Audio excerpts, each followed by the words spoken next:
जम्मू कश्मीर का 26 अक्टूबर 1947 और जूनागढ़ का 20 फरवरी 1948 को भारत में विलय हो गया था। लेकिन हैदराबाद रियासत के निजाम ने किसी भी कीमत पर भारत में विलय के प्रस्ताव को नामंजूर करते हुए खुद को स्वतंत्र रखने का ऐलान कर दिया था। आज़ाद भारत के लिए ना तो भौगोलिक रूप से और ना ही सांस्कृतिक और राजनीतिक रूप से यह संभव था कि हैदराबाद देश के बीचों बीच एक नासूर की तरह बना रहे। 15 अगस्त 1947 को भारत को आज़ादी तो मिली, लेकिन छत बेछत रूप में। अंग्रेजों ने देश का बंटवारा तो कर ही दिया था, साथ ही 565 देशी रियासतों को हवा में लटकता छोड़ दिया था, जिन्हें अंग्रेजों की कूटनीति के चलते भारतीय संघ में शामिल होने या न होने का अधिकार दे दिया गया था। हैदराबाद, जम्मू कश्मीर और जूनागढ़ रियासतों ने अंग्रेजों के इसी चाल का फायदा उठाते हुए भारत में विलय न कर स्वतंत्र रहने की बात कही, जिससे राष्ट्र की एकता और अखंडता को हर तरह से खतरा था। इस खतरे को देखते हुए आज़ाद भारत के पहले गृह मंत्री सरदार वल्लभ भाई पटेल और उनके सचिव बीपी मेनन ने तमाम मुश्किलों और चुनौतियों का सामना करते हुए न सिर्फ इन रियासतों का भारतीय संघ में विलय कर भारत को सुदृढ़ किया, बल्कि उसे स्थायित्व भी प्रदान किया।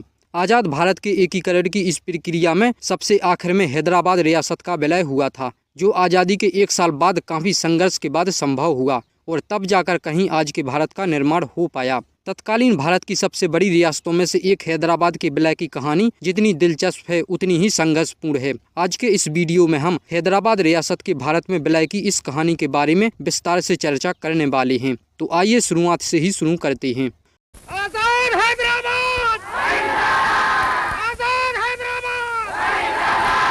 दोस्तों, भारत की आज़ादी के समय कुल मिलाकर 565 रियासतें थीं, जिनको यूनाइट किए बिना आज के भारत की कल्पना करना संभव नहीं था। जब भारत को आज़ादी मिली तब भारत तमाम तरह की समस्याओं से जूझ रहा था। बंटवारे की त्रासदी से उपजी समस्याओं ने देश को अंदर तक हिला दिया था।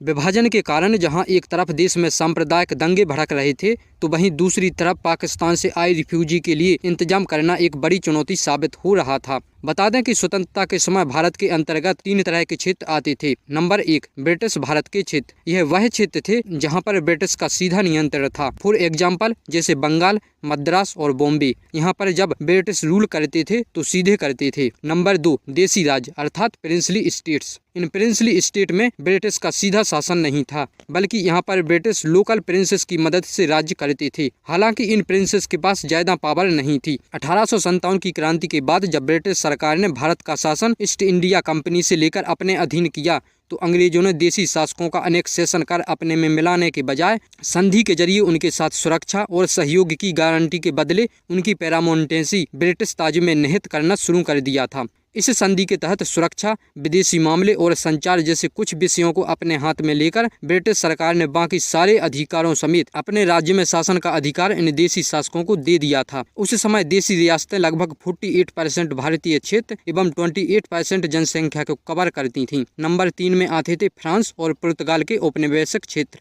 इसमें चंदनगर, पांडिचेरी और गोवा शामिल थे। अंग्रेज जब देश छोड़कर जा रहे थे तब देश में करीब 565 देशी रियासत मौजूद थीं। अंग्रेजों ने इन देशी रियासतों को यह छूट दे दी थी कि वे अपनी मर्जी के मुताबिक भारत या पाकिस्तान के साथ जाने के लिए स्वतंत्र हैं। वे चाहें तो अपना स्वतंत्र अस्तित्व भी बनाए रख सकती हैं। पूरे राष्ट्र का इस तरह छोटे बड़े खंडों में बटे रहना आर्थिक सामाजिक प्रगति में बहुत बड़ी बाधा थी। राजनीतिक शक्ति के मामले में भी एक रियासत दूसरी रियासत से क्षेत्रफल और जनसंख्या आदि में काफी अलग थी। ऐसे में भारत की एकता और अखंडता के लिए इन रियासतों का विलय करना बेहद जरूरी था। बहुत से राजाओं ने तो स्वतंत्रता मिलते ही अपने आप को स्वतंत्र घोषित करने के सपने पालने आरंभ कर दिए थे। इससे भारत की एकता को लेकर एक बहुत बड़ा खतरा पैदा हो गया था और इस खतरे को भांपकर पंडित नेहरू ने 13 जून 1947 को एक मीटिंग बुलाई। इस मीटिंग में बहुत वाद विवाद के बाद यह निश्चय किया गया कि देशी रियासतों से बात करने के लिए एक नए विभाग की स्थापना की जाएगी। सरदार वल्लभ भाई पटेल की अगुवाई में 5 जुलाई 1947 को राज्य विभाग की स्थापना हुई और श्री बीपी मेनन को इस विभाग का सचिव बनाया गया। सरदार पटेल और बीपी मेनन के अथक प्रयासों की वजह से 15 अगस्त 1947 तक इन रियासतों में से 3 को छोड़कर बाकी सभी ने भारत में विलय का फैसला कर लिया था। इन 3 में शामिल थी जम्मू कश्मीर, जूनागढ़ और हैदराबाद। इन रियासतों ने भारत में शामिल न होकर स्वतंत्र मुल्क के रूप में रहने की बात कही। इनमें जम्मू कश्मीर का 26 अक्टूबर 1947 और जूनागढ़ का 20 फरवरी 1948 को भारत में विलय हो गया था। लेकिन हैदराबाद के निजाम ने किसी भी कीमत पर भारत में विलय के प्रस्ताव को नामंजूर करते हुए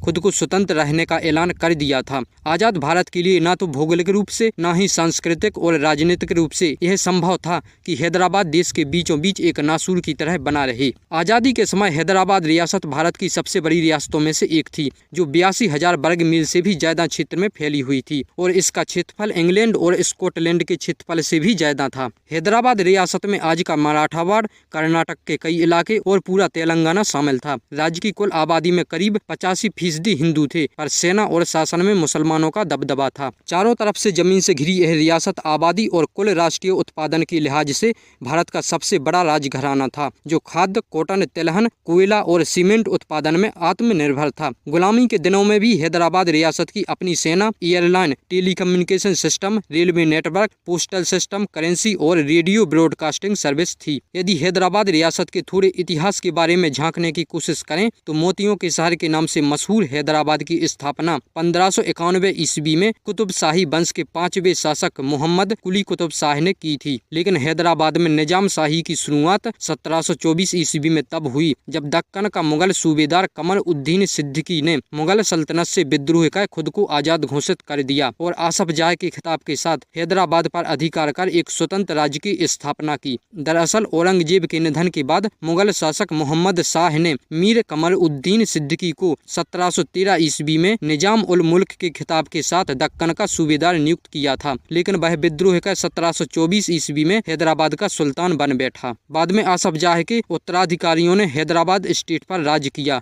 और वे निजाम कहलाए। हैदराबाद राज्य के 7वें और आखिरी निजाम मीर उस्मान अली खान थे, जो 1911 ईस्वी में हैदराबाद के निजाम बने और 1948 ईस्वी तक सत्ता पर रहे। जब 3 जून 1947 को वायसराय माउंटबेटन ने घोषणा की कि अंग्रेज जल्द ही भारत छोड़ देंगे, तो निजाम ने भी 12 जून को घोषणा कर दी कि अंग्रेजी हुकूमत खत्म होने के बाद हैदराबाद रियासत पूरी तरह स्वाधीन हो जाएगी। यहाँ तक कि निजाम ने अपनी स्वतंत्र रियासत बनाए रखने की बात कहते हुए संविधान सभा तक में अपने प्रतिनिधि भेजने से इनकार कर दिया था। जैसे ही सरदार पटेल ने रियासत विभाग का कार्यभार संभाला और बीपी मेनन सचिव बने, तभी सरदार पटेल ने यह साफ कर दिया था कि भारत को यह बर्दाश्त नहीं होगा कि उसके क्षेत्र का कोई ऐसा इलाका रह जाए जो उस संघ को नष्ट कर दे जिसे सबने मिलकर अपने खून पसीने से बनाया है। उन्होंने हैदराबाद के भारत में विलय के लिए निजाम से बातचीत करना शुरू कर दिया, लेकिन निजाम हैदराबाद रियासत की आज़ादी से कम पर किसी बात पर तैयार नहीं हुए। बता दें कि निजाम के शासन को बनाए रखने के मकसद से 1940 में ही रजाकार नामक एक निजी सेना का गठन किया गया था। यह सेना कासिम रिजवी ने बनाई थी, जिसका उद्देश्य हर कीमत पर हैदराबाद का भारत में विलय का विरोध करना था।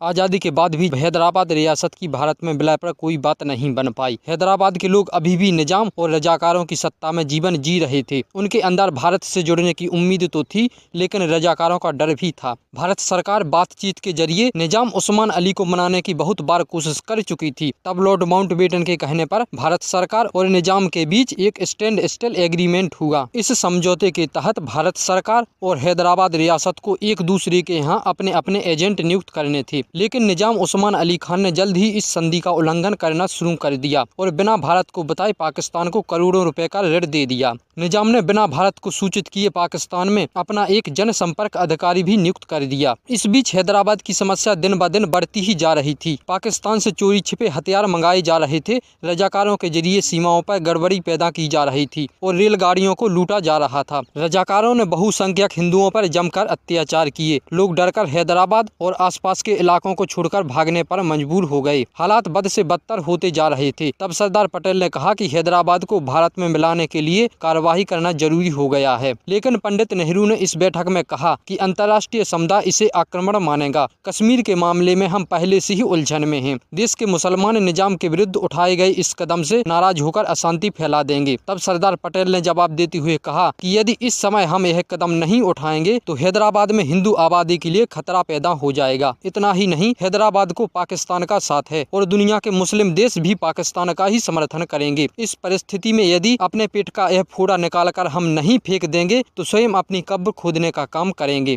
इस बारे में जब तत्कालीन भारतीय सेना प्रमुख जनरल फ्रांसिस रॉबर्ट बूचर से पूछा गया, तब उन्होंने हैदराबाद पर किसी भी तरह के आक्रमण का विरोध किया। उन्हें डर था कि इसके बदले में पाकिस्तान अहमदाबाद और बॉम्बे पर हवाई हमला कर सकता है। लेकर सरदार पटेल अपने निर्णय पर अडिग रहे। कहा जाता है कि निजाम ने मोहम्मद अली जिन्ना से संपर्क कर यह जानने की कोशिश की थी कि क्या वह भारत के खिलाफ उनके राज्य का समर्थन करेंगे। तब जिन्ना ने निजाम के इस प्रस्ताव को सिरे से खारिज करते हुए कहा कि वह मुट्ठी भर एलिट लोगों के लिए पाकिस्तान के अस्तित्व को खतरे में नहीं डालना चाहेंगे। कहा जाता है कि कार्यवाही से ठीक पहले सरदार पटेल जनरल KM करियप्पा से मिलते हैं और उनसे बस एक ही सवाल पूछते हैं कि अगर हैदराबाद के मामले पर पाकिस्तान ने सैन्य हस्तक्षेप किया तो क्या इंडियन आर्मी बगैर किसी अतिरिक्त मदद के निपट लेगी। जनरल करियप्पा ने जवाब दिया हाँ, और बैठक खत्म हो गई। जब भारत सरकार के पास कोई और विकल्प नहीं बचा तो हैदराबाद पर सैन्य कार्रवाई का फैसला किया गया। इसी बीच 11 सितंबर 1948 को पाकिस्तान के संस्थापक मोहम्मद अली जिन्ना की मृत्यु हो गई, जिस कारण पाकिस्तान शोक में डूब जाता है और इस वजह से पाकिस्तान हैदराबाद के मामले में कोई खास इंटरफेयर करने की स्थिति में नहीं था। सरदार पटेल को हैदराबाद पर एक्शन लेने का यही समय बेस्ट लगा और उन्होंने जिन्ना की मौत के 2 दिन बाद ही यानी कि 13 सितंबर को भारतीय सेना ने हैदराबाद में सैन्य अभियान शुरू किया। भारतीय सेना की इस कार्यवाही को ऑपरेशन पोलो नाम दिया गया। इसका नेतृत्व मेजर जनरल JN चौधरी कर रहे थे। सरदार पटेल ने यहाँ पर डिप्लोमेसी से काम लेते हुए ऑपरेशन पोलो को मिलिट्री एक्शन की जगह पुलिस कार्रवाई कहा, क्योंकि अगर इसे सैन्य कार्रवाई का नाम दिया जाता तो दूसरे देश भी इसमें हस्तक्षेप कर सकते थे। वहीं अगर यह पुलिस कार्रवाई रही तो कोई बाहरी देश प्रतिक्रिया नहीं दे सकता था। नेहरू जी इस बात से चिंतित थे कि पाकिस्तान जवाबी कार्रवाई कर सकता है, लेकिन 24 घंटे तक पाकिस्तान की तरफ से कुछ नहीं हुआ तो उनकी चिंता मुस्कान में बदल गई। कहा जाता है कि जैसे ही भारतीय सेना हैदराबाद में घुसी, पाकिस्तान के तत्कालीन प्रधानमंत्री लियाकत अली खान ने अपनी डिफेंस काउंसिल की बैठक बुलाई और उनसे पूछा कि क्या हैदराबाद में पाकिस्तान कोई एक्शन ले सकता है।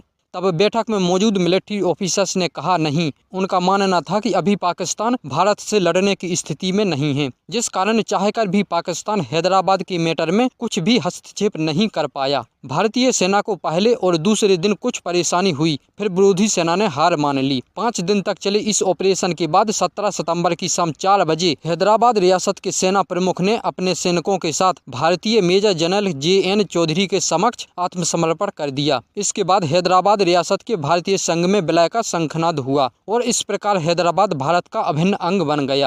इन सबके बीच निजाम उस्मान अली ने हैदराबाद को भारत में विलय से बचाने के लिए हर संभव कोशिश की। निजाम ने संयुक्त राष्ट्र से भी इस मामले में हस्तक्षेप करने की अपील की। साथ ही सुरक्षा परिषद में मामले को उठाने के लिए एक प्रतिनिधि मंडल भी भेजा। जब तक सुरक्षा परिषद में इस मुद्दे पर कोई निर्णय होता तब तक भारतीय सेना हैदराबाद का विलय कर चुकी थी और निजाम का शासन समाप्त हो चुका था। 17 सितंबर को आत्मसमर्पण के बाद हैदराबाद रियासत के प्रधानमंत्री लायक अली और रजाकार मिलिशिया के प्रमुख कासिम रिजवी को गिरफ्तार कर लिया जाता है और हैदराबाद रियासत की भारतीय संघ में विलय की घोषणा कर दी जाती है। मेजर जनरल JN चौधरी को हैदराबाद का सैन्य गवर्नर नियुक्त किया गया। 1949 तक वे इस पद पर बने रहे। 24 नवंबर 1949 को निजाम ने घोषणा की कि भारत का संविधान ही हैदराबाद का संविधान होगा और 26 जनवरी 1950 को हैदराबाद राज्य नियमित तौर पर भारत का हिस्सा बन गया। तो आज के वीडियो में बस इतना ही। अगली बार फिर मिलते हैं ऐसे ही किसी दिलचस्प कहानी के साथ। आपको हमारा यह प्रयास कैसा लगा, इसे लेकर आपके जो भी सुझाव हैं